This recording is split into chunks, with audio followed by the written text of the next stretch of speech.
Good morning.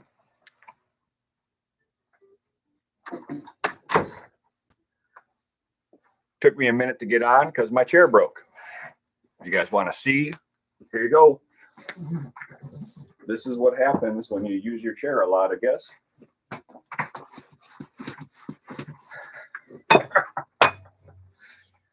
Oh.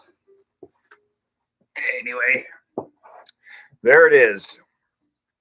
The worst thing I got to deal with right now is my chair being broke. Life's pretty darn good. Feel free to let me know who you are in the comments if you care to tell me who you are. I'm going to give it just a minute, and then I'm going to go ahead and start. And in the meantime, while we're waiting, I'm going to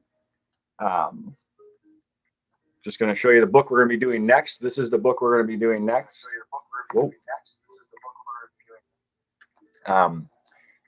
It's Fast Facts on False Teachings. You can see the authors there. I'll send out an email. If you're a member of the church, I'll send out an email this week. Just letting people know. My copy is pretty haggard. It'll make it. But this is one of those books that it's very simple, easy to read, which is what I was looking for this. And if you're wondering, well, why cults? I had several people actually ask me about cults, about the possibility of teaching on the topic of cults. It's my specialties is philosophy of religion, so that has a lot to do with cults. And I've read the Quran, I've read the Book of Mormon, I've read the Jehovah's Witness retranslation of the Bible. So I have a background in it, so that's nice. But I'm also working on a new book. It should be done in a couple of months, and I need a new chair. That's what I need, Bev. So this one I just grabbed out of the conference room. It's just a normal chair, but it'll do its work. I looked at new chairs yesterday because I knew that one was going to go, and I couldn't find one for cheaper than like $200. So we'll see. But anyway, in the book, I argue that the reason why so many people fall away from the faith, reject the faith, or don't even consider the faith is because of Christians, not because of cults, not because of the way things are or whatever. In the end, I personally believe that the reason why people reject the faith is because they are rejecting what it is that we're presenting, and how we present it makes a difference. So that's just my personal opinion. That's my argument. I think that people fall into cults and different ideologies, different isms, because Christianity hasn't offered a better alternative. And if we haven't offered a better alternative, we need to either reassess our beliefs or reject them outright, because, if the world is not getting better by our efforts, then we have to start to question whether or not we're actually doing what God sent us to do. And if we have the Holy Spirit, as Jesus says we do, we should be seeing improvement, not decline. So anyway, that's my argument. And I think that seeing some of the problems with cults will help us to identify some of the things that are going wrong in the what we would call the evangelical church. Evangelical is a very wide term nowadays, so we will deal with that as well, but that's for a different Wednesday. So let's go ahead. Let's get right into this. I'm going to pray. If you're not a praying person, just bear with me, and let's do that, and then we'll get started. Father, we thank you for this time that we have, for your grace, your mercy, and we thank you, Lord, for the privilege of being able to come together online. And we just ask that you would guide us and give us wisdom as we're trying to learn and grow and love. We just love you so much in Jesus' name. Amen. So I'm going to turn down you can see my fire. Well, you might not be able to hear it, but it actually makes a crackling sound. And I love it when I'm studying, but when I'm trying to think, it makes it a little hard when I'm trying to say things. So I'm on 158 of the Dale Carnegie text, 158. And it says here, and I love this. So we're starting out with 6. He says the safety valve and handling complaints. And we're now at this point, because we're more than halfway through the book at this point. We're at the end of we're almost to the finish line here. And this is going to be where we start to really see a lot of this information repeat. With different facets and looking at it from different ways, but then they just kind of build upon each other. And that's good. That's important. That's what good teaching is. Good teaching should build upon the next and the previous and keep moving on. That's why I'll oftentimes, as you guys know right now, I purposefully teach in such a way that you need to be here for the previous week to get the next week to get the next week. So I'm trying to reinforce it as a habit and as an idea and as a concept. I'm not here to just entertain you, even though it's entertaining sometimes. My hope is that you hear it enough times and you hear it in different ways that you internalize it on your own and make it a part of who you are and your ideas. And so we're going to see this here, and I'll bring it up as it comes along.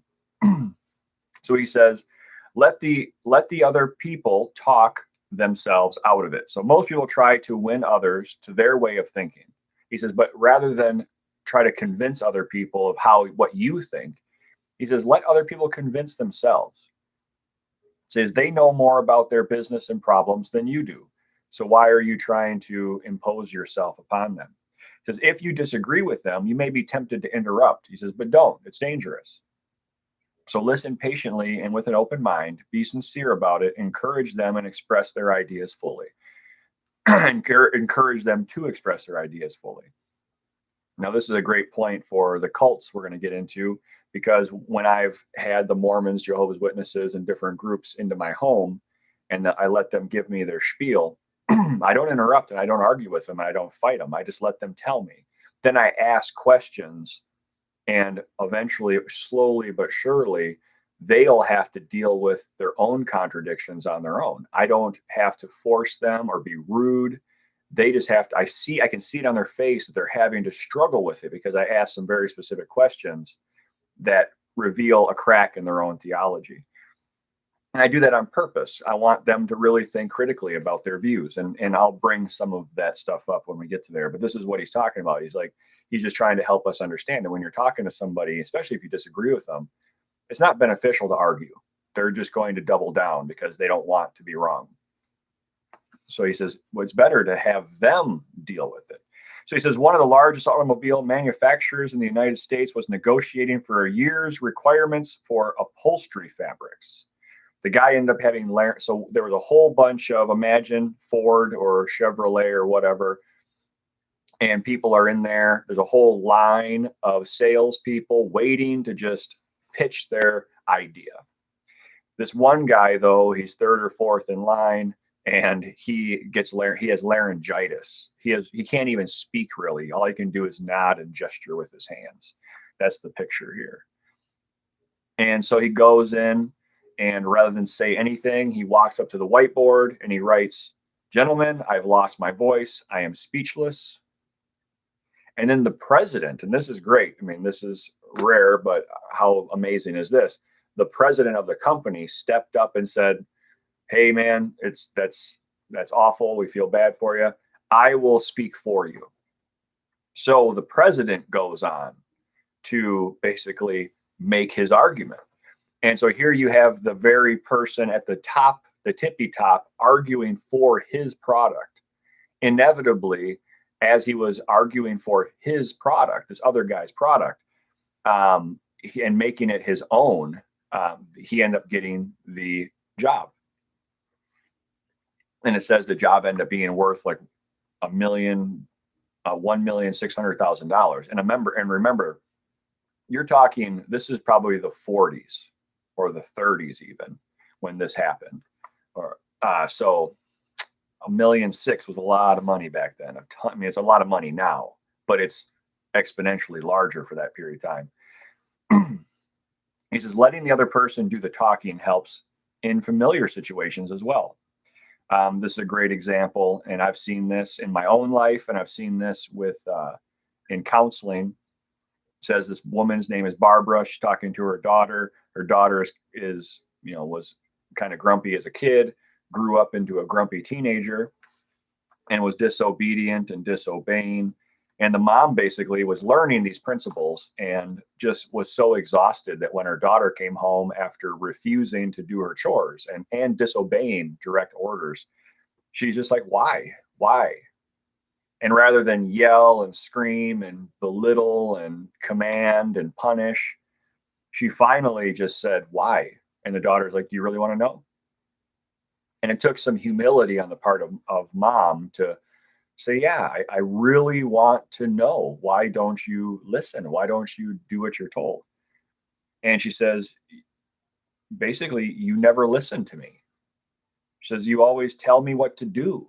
You do this, tell me to do this, and you tell me to do that, but you never listen to me. You never help me with my stuff. It's always what you want. And this mom realized very quickly that, this is a teenage girl going through teenage girl stuff, and she wants to talk to her mom about it. But her mom is so busy telling her what to do and making demands that the girl never feels comfortable to even have a conversation. She's afraid that anytime she tries to talk to her mom, it's going to end up being a conflict, or, rather than just listening, the mom's going to tell her how to handle it. And she doesn't want that. This is just double true in marriage, where I have to teach when I do marital counseling, I have to teach the men especially that when your wife comes home and she complains about her boss or her job or whatever, be very specific and ask, do you want me to solve this problem? Do you want to brainstorm ideas, or are you just venting? And 99% of the time, if you guys have a good relationship and your spouse is honest with you, the majority of the time, she doesn't want you to fix it. She just wants you to listen. And then if that's the case, let go of the responsibility of giving advice and interrupting and just listen. But it's hard to do, but it's important. He says here, from that time on, I let her do all the talking she wanted. She tells me what's on her mind, and our relationship has improved immeasurably. And she is now a cooperative person again. Fast forward, we got a whole bunch of different stories here. He says here, almost every successful person likes to reminisce about their early struggles. And this is so important. If you're this is a great example of going for a job interview. If it is at all possible, if you can learn and find out who's going to interview you, do a little bit of research online, check out their Facebook page, look at what they're into, look at where they've come from, study the company itself and the history of the company, and find some legitimate things you admire and come with that information. Why do you want to be a part of this? Because I've done the work. You guys came from nothing. You struggled and strived, and this year you did this year you did that, and just that. And then telling the person how great they are, and then asking them to explain, like, how did that feel when you were, working in your garage for 16 hours a day? What was it like? And then you let them talk to you. And then you ask them, well, how can I fit into this company? Then you let them basically convince you that you need to join them. And in reality, you actually want the job. And it's just a great way to come at things. And it's not manipulative. It's just honest. If you admire somebody, we can admire anybody. We all have things that are good about us. Everybody does. Even the worst people on the planet. There are serial killers and there are all kinds of awful human beings. But if you're trying to reach that person and trying to help them, or trying to just, in some way, shape, or form relate to them, there's something that you can admire. And at the very least, you can learn at the very least. So just look for those things that you actually are interested in learning. 161, Mr. Kubelis had taken the trouble to find out about the accomplishments of his prospective employer. He showed an interest in the other people and the other person's problems. He encouraged the other person to do most of the talking and made a favorable impression, and inevitably he got the job. He goes on, he gives a couple more examples. This one here, I'm going to skip over the anecdote, but he says here, because I had been a good listener, this is a different guy, and let Dick do most of the talking. He was able to weigh both sides fairly in his mind, and he came to a positive conclusion, which was a challenge he created for himself. That's by just having that person talk to you about why they want to hire you or why whatever. He says, we hired him, and he has been an outstanding representative for our firm ever since. This was a guy who was trying to recruit a guy to his firm. And he basically allowed the guy to convince him himself that it was a good idea. He says, even our friends would much rather talk to us about their achievements than listen to us boast about our own. I struggle with this. I mean, that's why I need to reread this on occasion just to remind myself. We all think we're very important. We all think we have great ideas, and you do have great ideas, and I have great ideas. We all have great ideas. We all have something to bring to the table. But the fact is that people don't want to hear all about your ideas because they want to talk about their own. And as we'll learn as we go along here, this is one of the previous points.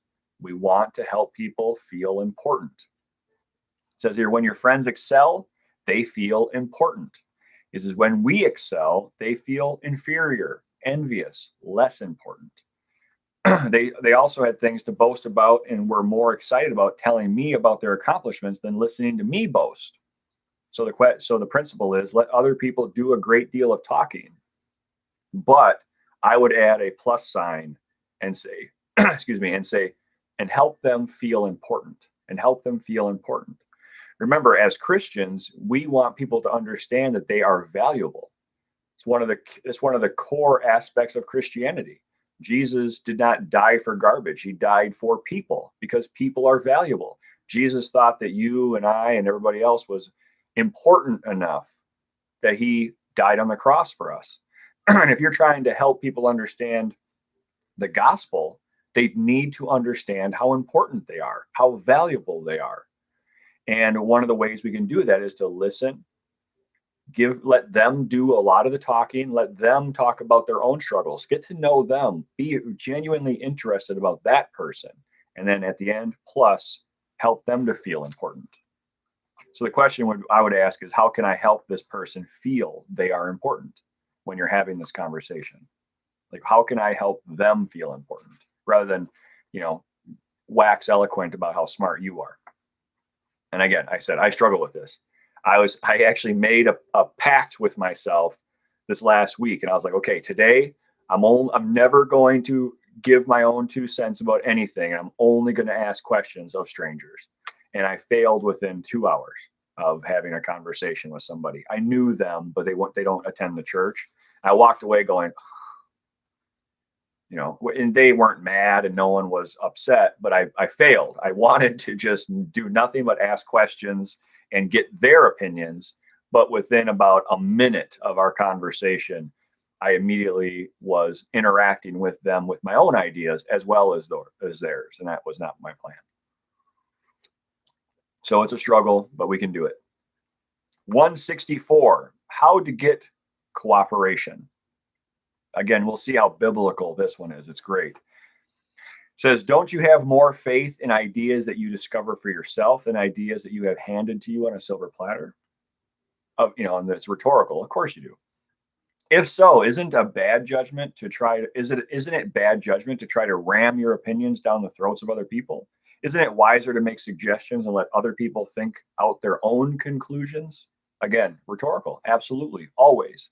Anytime if a person can come to the conclusion themselves, it's always better. That's why, again, Socratic dialogue. We talked about this last week.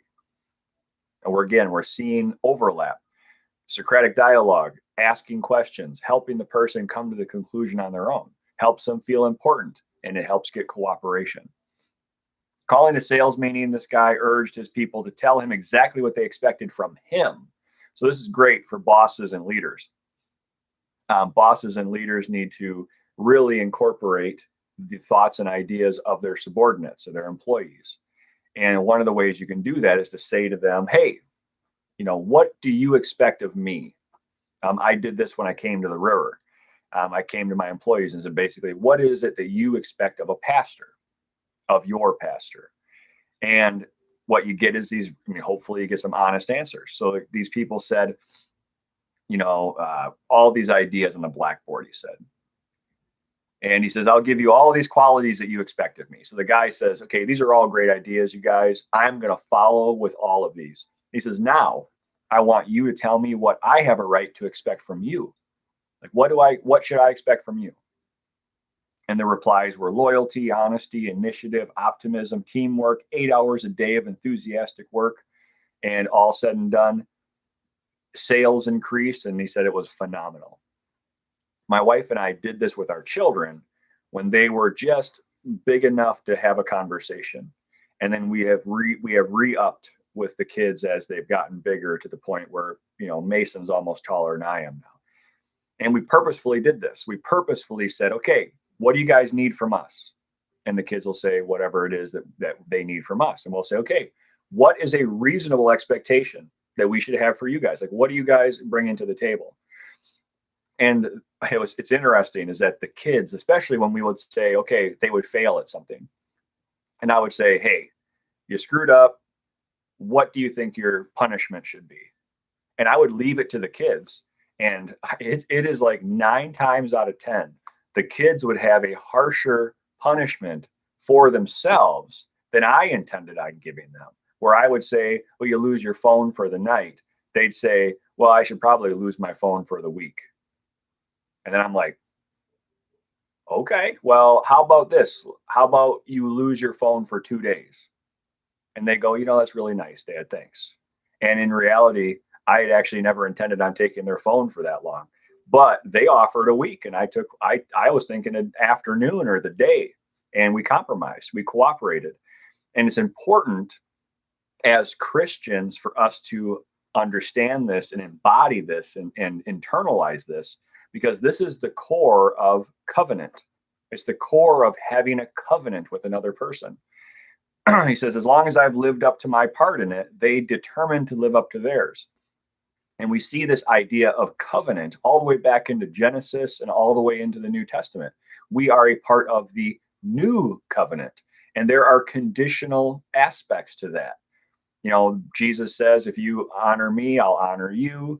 If you love the Father, I'll love you. Like those kinds of conditional statements are Jesus' promises. If you do these things, he will do these things. And in the same way with our interpersonal relationship with other people, if we understand what we both need and we both agree to maintain that covenant and we stick to what we say we'll do, and we try so very hard, you have a covenant with that person, and they will internalize it, and they will struggle and strive to do exactly what they committed to doing, because it wasn't your idea, it was theirs. It's the beauty of a covenant. It says here, so no one likes to feel that he or she is being sold something or told to do a thing. We much prefer to feel that we are buying stuff on our own accord and acting in our own ideas. We like to be consulted with our wishes, our wants, and our thoughts. We talked about this on Sunday. When it comes to solitude, we need to understand that, and we'll be hitting this really hard this Sunday. Freedom is so important. But the thing is that we want freedom. We say we want freedom, but it's oftentimes easier to be told what to do. But in reality, we still want to believe that we are doing what we're told out of freedom. We actually want to believe that we are autonomous and we are doing things on our own and we're not being told what to do. And we'll convince ourselves of that because we want to be free. He says here, after 150 failures, Wesson realized he must be in a mental rut. So what does he do? I love this. He resolved to devote 1 evening a week to study the influence of human behavior, to help him develop new ideas and generate new enthusiasm. He was trying to he was trying to provoke creativity and come at his own situation with new ideas and with new ways of thinking. And he did this by practicing one of the spiritual exercises. Which of the spiritual exercises provokes creativity? Anybody? Solitude. We learned that the science is is conclusive. Solitude provokes and encourages creativity. This guy, without the benefit of all the studies that we have today that we talked about on Sunday, without all of those medical studies and all those journal articles, he understood that if he devoted one night a week to study, which is also a spiritual discipline, and then to solitude, he was able to generate new ideas and be creative. It's awesome. I love it when we learn something at church and then very shortly after that it's confirmed for us. So anyway, blah, blah, blah. In the end, he did it. This is a great story. I don't want to get into all of it because I want to make sure we have time for everything. But this story here is great. He's been trying to sell to this guy 150 failures, he says, and then he eventually steps back, thinks about it, and he comes at the problem by trying to get the guy's cooperation. So rather than come to the guy with sketches, is what he's selling, sketches of stuff for ideas, he comes with half-finished sketches. And he says, here, man, I've been pretending like I know what you want for years now. I don't know what you want. I have these unfinished sketches. Can you give me your 2 cents? Tell me what you think these need, and I will make it happen. So what he got was not only cooperation, he got the guy he's trying to sell stuff to do half of his job by just encouraging him to give him his 2 cents. Again, this helps him to not only know that he's cooperating, it helps him to feel important. He says, I realized why I'd failed for years to sell to this guy. I had urged him to buy what I thought he ought to have. Then I changed my approach completely. I urged him to give me his ideas. And that changed the entire perspective. It's just excellent. And we see this exact same principle applied next. They talk about these new remember this book is old, these new X-ray machines were coming out. And all these different companies were sending their salespeople all over the United States and the planet, try to make these sales to the hospitals. So this salesperson, they couldn't physically be everywhere, so they would send letters and then they would come visit. And again, paper letters. And the guy says here, our factory has recently completed a new line of X-ray equipment. The first shipment of these machines has just arrived at our office. And he admits this, and this is great. They are not perfect. We know that. And we want to improve them. So we would be deeply obligated to you if you could find time to look over them and give us your ideas about how we can make them better for your profession. Knowing how occupied you are, I should be glad, he says, I'll send you a car at any time to pick you up and bring you to our offices so you can give me your advice. And the guy says he was surprised to get a letter back. And the guy says, I was both surprised and complimented.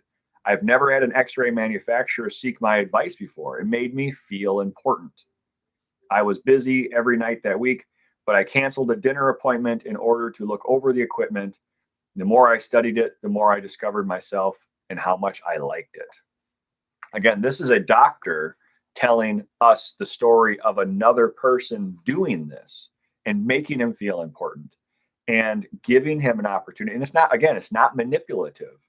This doctor literally went to this guy's place and was able to give his 2 cents and see his advice change the way that they made this machine. He was cooperating with them. And here's the beautiful thing. This sales guy was able to get a medical doctor who knows more about the stuff than he does to come in and give him advice for free and be able to use that information to improve his own product. People pay millions of dollars a year for that kind of consulting costs and consulting firms. And here, this doctor did it out of his own free will just because it made him feel good, made him feel important. It's beautiful. Ralph Waldo Emerson, I'm not going to read it, but I have what Ralph Waldo Emerson right here.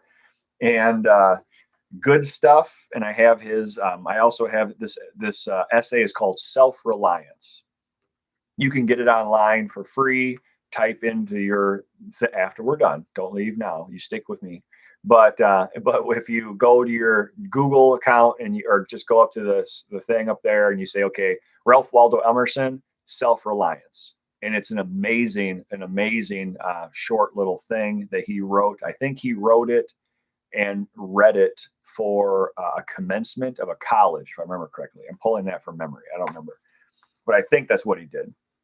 But it's a great book. And I think it's right here, actually. 2 seconds. Yep, here it is. So this is the copy I have. Ralph Waldo Emerson, his essays on man and nature. See how tiny this is? That's 5 essays. And in this is Self-Reliance. It's a tiny paper, but you can read it online for free. Praise God. The next guy is Colonel House, dealing with President, was it Roosevelt or was it President Woodrow Wilson? So he was talking with Woodrow Wilson, and he says, after I got to know the president, I learned the best way to convert him to an idea was to plant it in his mind. Like, this is straight up Inception stuff.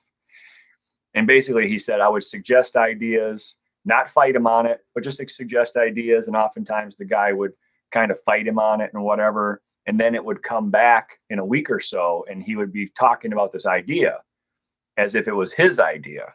And I had this exact same issue with my, it bothered me though, but I learned to accept it. My previous church, I was an associate pastor, and the pastor would say, you know, what should we do for this or what we should do for that? And I would make suggestions and have ideas, and he would always just poo-poo them and kind of crap on the suggestions.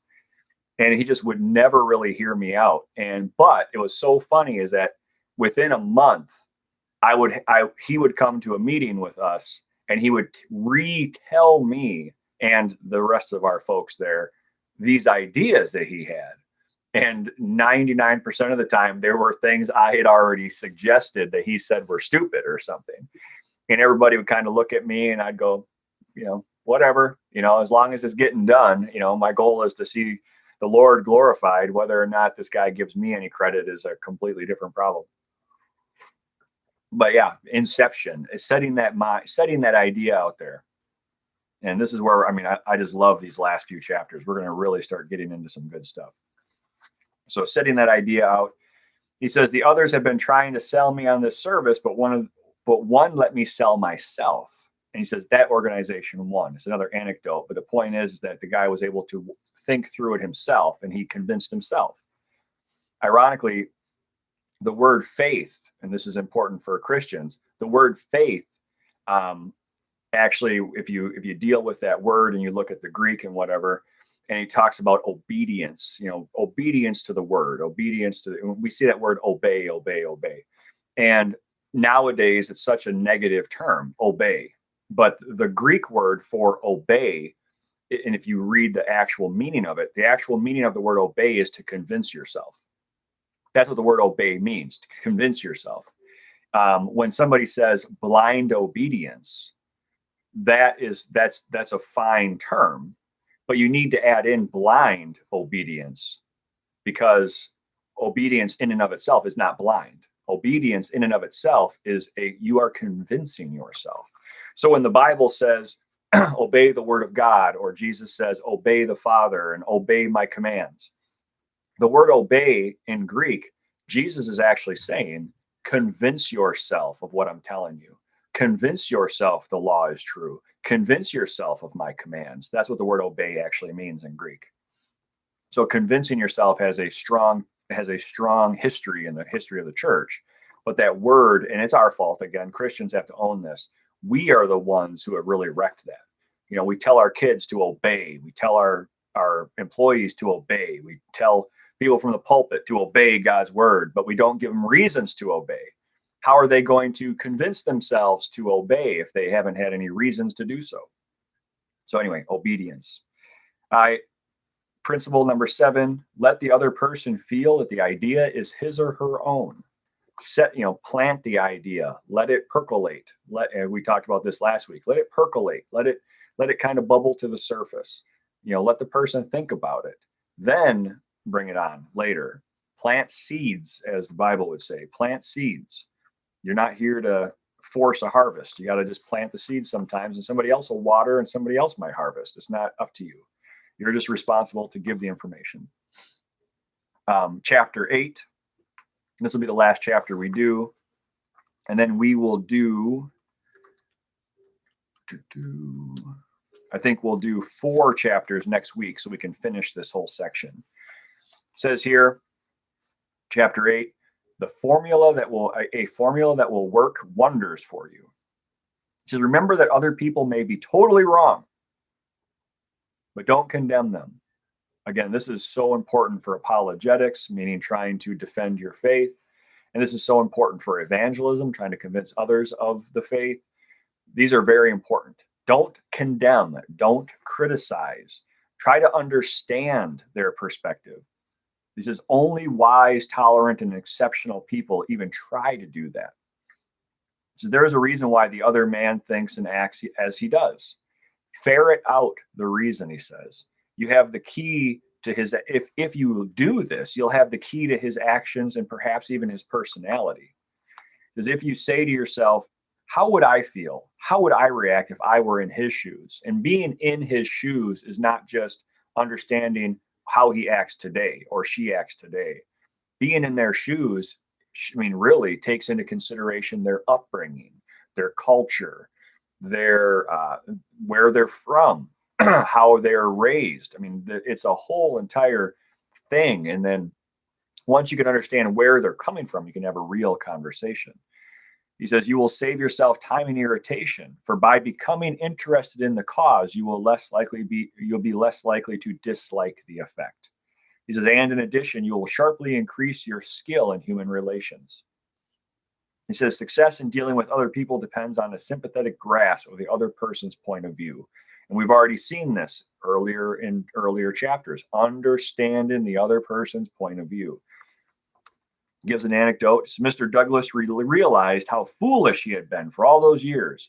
It never occurred to him that she enjoyed doing the work, that she might really appreciate a compliment on her diligence. So this is a guy talking to his wife, and his wife had spent a lot of time pulling weeds and working really hard on the yard. And the guy would, just a jerk thing to do, the guy would go, she would say, hey, why don't you come give me a hand with the yard? And he would say, what's the point? He says, you've been working on this yard for 5 years and it looks exactly the same as it did 5 years ago. And it would just kind of kill her, like inside. It would just emotionally crush her. And he realized that he was just being a jerk. So he says, one evening after dinner, his wife said she wanted to pull some weeds and invited him to keep her company. At first he declined, but then he thought better of it and went out with her and began to help her pull weeds. He said she was visibly pleased, and together they spent an hour in hard work and pleasant conversation. It's awesome. The result is a happier life for both because he had learned to look at things from her point of view. The point is, he said, he realized that it wasn't the yard that was really the thing. She just enjoyed doing that kind of work. That was her stress relief. That was her way of just relaxing. She liked taking care of the lawn. She has every right to like taking care of the lawn. And him making his rude comments that's his opinion. He wouldn't care. He'd be more than happy to just mow and be done with it. That's me. I couldn't care less. But my wife, like this lady, likes the lawn to be nicer than that. They want to have flowers and they want to have different colors. And what ends up happening is I end up having to get my shovel out and I walk around with my wife in spring and I help her plant bulbs and tear up stuff and split things in half. I didn't even know that was possible, and do all kinds of stuff. And I don't care. I don't want to do it. I don't want to do that, but it makes her happy. And when she looks out the window, she goes, I love our lawn. And I love our lawn too. I just don't love it any more than I would love it without it. But it makes her happy, and making her happy makes me happy. And that's what he found out, that they were both happier because he was willing to do these things. This person says cooperativeness in conversation is achieved when you show that you consider the other person's ideas and feelings as important as your own. That you should underline that. You should be underlining and highlighting stuff, because this this book is going to be a great resource just to go back and just underline and just read your underline and highlights. You don't have to read the book cover to cover, but your underlines and highlights are your cliff notes. Those are your personal cliff notes. You should be able to go back into this book and very quickly find stuff. Also, too, feel free to write things in the margins. If you write things in the margins, you'll be able to see stuff at a glance. So here is Ralph Waldo Emerson. You're not going to be able to read it, but you can see in there, you're not going to be able to see it very clearly, but there are actually words in there. And so what that does is, you can see it better like this. What that does is it gives me the opportunity that if I want to go back, I'll go, oh man, Ralph Waldo Emerson said something about that. I can go back and actually just look at the side and go, all right, he talks about integrity right here. Whoop, and I can look it up without having to reread the entire text. Underline and highlight, I'm telling you, do it. Next page, 173. What a difference that kind of talk made, he says, talking about his boy. So this is a situation where this is Carnegie talking, and he was yelling at these kids in this public park who were lighting fires. And basically their kids were starting fires and burning down portions of this forest. And he said for a couple of years, he would go out there and scold and yell and fight with these kids about lighting fires, which was not illegal. They could do that. They just weren't allowed to start stuff on fire and burn stuff down. So he said what he realized was that if he was just nicer, that he got a better result. So most of the time when he would yell at some kids and he would walk away, they'd probably put the fire out, but then after 5 minutes of him being gone, they light the fire back up again, which is true. He said, so what he did this time was, hey guys, how's it going? What are you guys making to eat? This is back in the day when people would eat over a fire. We do this. Some people do this still. I do all the time. He says, you guys are building a fire? Man, I used to love building fires when I was younger. That's awesome. Oh, but hey, you guys know that, if that, some kids, not you guys are smart. You guys look like smart kids, but some kids are not as smart as you guys, and they leave these fires and they don't put them out when they leave. And then, or they don't even realize they're not out all the way. And then the fire gets into the leaves, and pretty soon huge portions of the forest are burnt down. And those kids, man, they get arrested and are liable. They have to pay for all those trees. You know what? I totally get it. Keep cooking your fire, man. You guys have fun. But maybe next time you guys might want to do is not make a fire in the woods. Maybe go down to the beach where the sand is and then make a fire on the beach. That way, there's no way it's going to spread around and start a forest fire. And you guys can have your fire and cook your dinner. Awesome. Anyway, have a good day, guys. Have a great week. And he did that instead. And he said that no sullenness, no resentment. They weren't forced to obey orders. They saved face. They felt better. I felt better because I handled the situation differently. And he says, basically, these kids were very quick to put out the fire because they were like, oh, this guy actually cares about us and he's thinking about us and how, we want to have a fire. We have a right to have a fire. So they put the fire out and they wander over and start a fire on the beach because they were like, oh, this is a good idea. We don't want to have to pay for trees. Let's get out of here. And they did. He says, and so this is another example.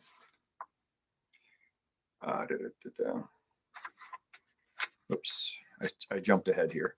So 173, what a difference kind talk made, he says. He says here, just reading ahead here. Oh, so this is a woman here who was owing some money. She had not paid a bill, and I think it was like $150 or $120, something like that. And $122. And the guy basically was saying, hey, if you don't get this, I'm going to kick you out or whatever. So she called him up and she understood that was her mistake. She went in and she immediately apologized. We talked about that last week.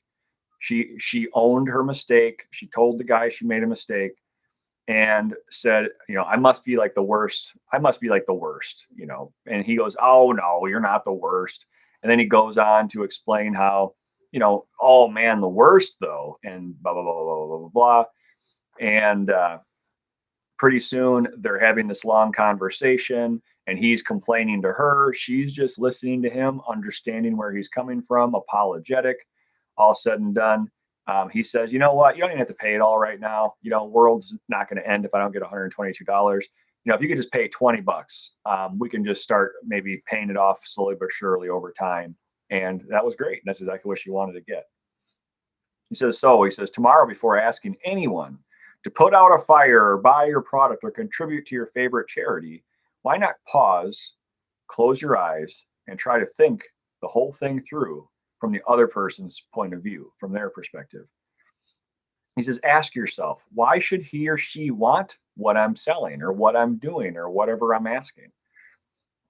He says, true, this takes time, but it will avoid making enemies and it'll get better results. He says, I would rather walk the sidewalk in front of a person's office for 2 hours before an interview, just thinking. This is Dean Donovan from Harvard Business School.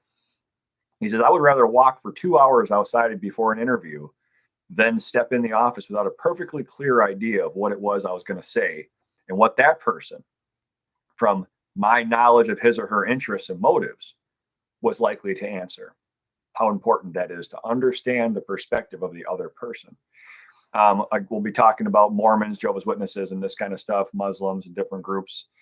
And one of the really important, when you're talking to a Muslim, for example, you can't just sit there and just crap all over and just belittle their views.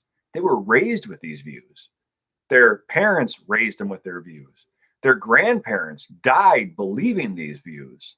I mean, if you're going to sit there and tell a person that they're going to go to hell and that they're all this kind of stuff on your first conversation, they're going to shut down. They're not going to hear you. You are destroying and crapping on and just ridiculing a legacy that they come from. And you can say all day long, well, they're wrong and the truth and whatever. But at the end of the day, what's your goal? Your goal is to help them see the truth, not get some notches in your belt for how many Mormons or Muslims or Jehovah's Witnesses or whatever that you crushed with your great arguments. Who cares? It's not about you. It's about them. And so just taking the time to stop and respect that person and their heritage and respect their views and respect their beliefs, find common ground, as we learned earlier, and find ways for you to be able to speak to that common ground. And then as you build a relationship and friendship with the person, then you can interject some of your questions or concerns. But you have to earn that right. But he says, principle number 8, try honestly to see things from the other person's point of view. That makes them feel important. It makes them feel valued. So that's our last one for this week, but I am going to make some comments real quick. I've had people contact me. It doesn't matter who, but I've mentioned some of this stuff from the pulpit.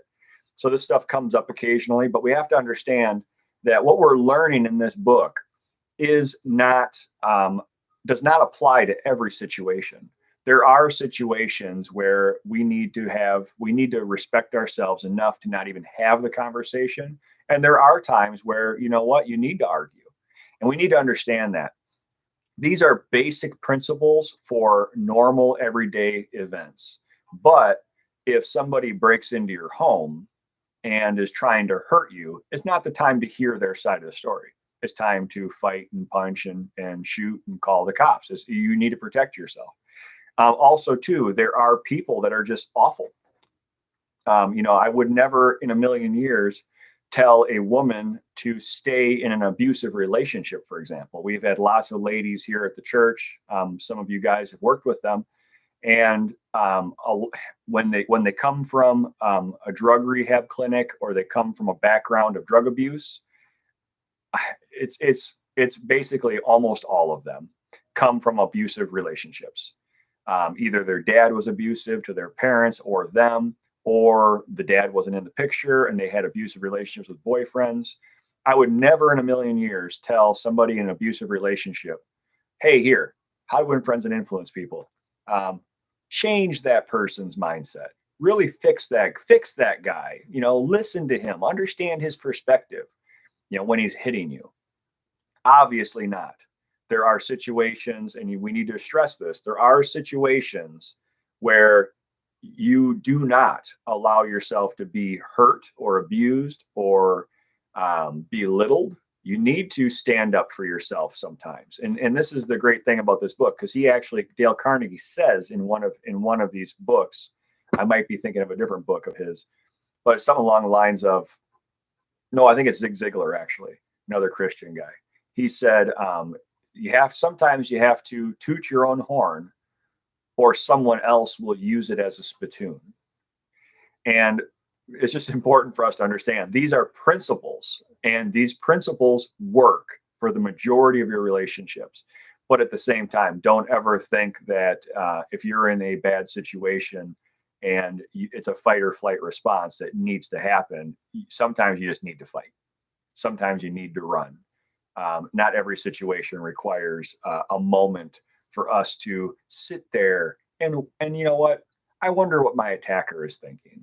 I wonder if he had a bad home life. He probably did, to be honest. But who cares at that point? You need to protect yourself. So anyway, I just wanted to make that point and just say, let's understand these are principles. These are not hard and fast rules. These are not 10 commandments, and even the 10 commandments are situational in the sense of, if you're defending yourself, it's not murder. It's a whole different word in Hebrew and in Greek. It doesn't say thou shalt not kill. It says thou shalt not murder. Same thing with lying. It says do not lie in a court of law. You should never lie in a court of law. What you say matters. Somebody else's life might be in your hands. But then we have Rahab, who lied to the soldiers and hid God's people when they came to Jericho. And then she's in the hall of faith. She's in the hall of faith for protecting those soldiers. How did she protect those soldiers? By lying. She lied. And again, it doesn't mean that lying is good, which we should try to avoid such things like the plague. But we need to understand that there are times and places where some of these things need to be, we need to be able to be flexible enough to understand the motivations of people. And if your boss is a jerk, how to win friends and influence people? Use it. If your boss is sexually harassing you, go above his head and report him. See what I'm saying? So anyway, I just wanted to make that point and just wanted to stress that these are principles and not hard and fast rules. This is not the gospel. It can be applied to the gospel. It can be applied to all the stuff we know, but it is just really good advice. But it is not 100% universally applicable in all situations. Anybody have any questions or comments? I'll give it a minute.